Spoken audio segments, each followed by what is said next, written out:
poem about my rights. Even tonight, and I need to take a walk and clear my head about this poem about why I can't go out without changing my clothes, my shoes, my body posture, my gender identity, my age, my status as a woman alone in the evening, alone on the streets, alone not being the point being that I can't do what I want to do with my own body, because I am the wrong sex, the wrong age, the wrong skin. And suppose it was not here in the city, but down on the beach, or far into the woods, and I wanted to go there by myself, thinking about God, or thinking about children, or thinking about the world, all of it disclosed by the stars and the silence. I could not go, and I could not think, and I could not stay there alone as I need to be alone, because I can't do what I want to do with my own body. And who in the hell set things up like this? And in France they say, if the guy penetrates but does not ejaculate, then he did not rape me. And if after stabbing him, if after screams, if after begging the bastard, and if even after smashing a hammer to his head, if even after that, if he and his buddies fucked me after that, then I consented and there was no rape, because finally, you understand, finally they fucked me over because I was wrong. I was wrong again to be me being me where I was, wrong to be who I am, which is exactly like South Africa, penetrating into Namibia, penetrating into Angola.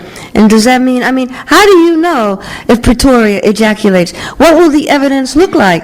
The proof of the monster jackboot ejaculation on black land? And if after Namibia, and if after Angola, and if after Zimbabwe, and if after all of my kinsmen and women resist, even to self-immolation of the villages, and if after that we lose nevertheless, what will the big boys say? Will they claim my consent? Do you follow me? We are the wrong people of the wrong skin on the wrong continent, and what in the hell is everybody being reasonable about?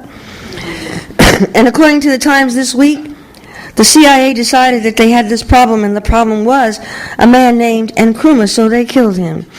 And before that, it was Patrice Lumumba. And before that, it was my father on the campus of my Ivy League school, and my father afraid to walk into the cafeteria because he said he was wrong. The wrong age, the wrong skin, the wrong gender identity, and he was paying my tuition. And before that, it was my father saying I was wrong, saying I should have been a boy because he wanted one, a boy. And that I should have been lighter skinned, and that I should have had straighter hair, and that I should not be so boy crazy, but instead I should just be one, a boy.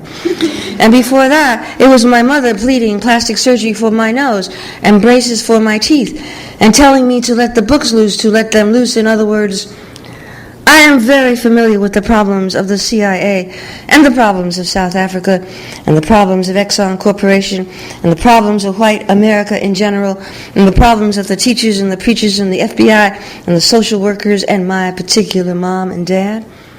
I am very familiar with the problems because the problems turn out to be me. I am the history of rape. I am the history of the rejection of who I am. I am the history of the terrorized incarceration of myself. I am the history of battery, assault, and limitless armies against whatever I want to do with my mind and my body and my soul.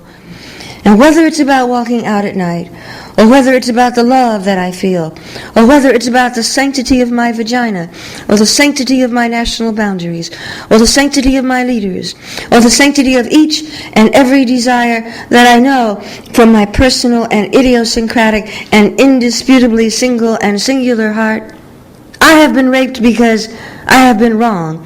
The wrong sex, the wrong age, the wrong skin, the wrong nose, the wrong hair, the wrong need, the wrong dream, the wrong geographic, the wrong sartorial. I have been the meaning of rape.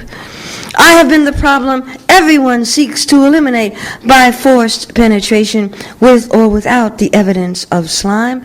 But let this be unmistakable. This poem is not consent. I do not consent to my mother, to my father, to the teachers, to the FBI, to South Africa, to Bedford-Stuyvesant, to Park Avenue, to American Airlines, to the hard-on idlers on the corners, to the sneaky creeps in cars. I am not wrong. Wrong is not my name. My name is my own, my own, my own. And I can't tell you who the hell set things up like this, but I can tell you that from now on, my resistance, my simple and daily and nightly self-determination may very well cost you your life.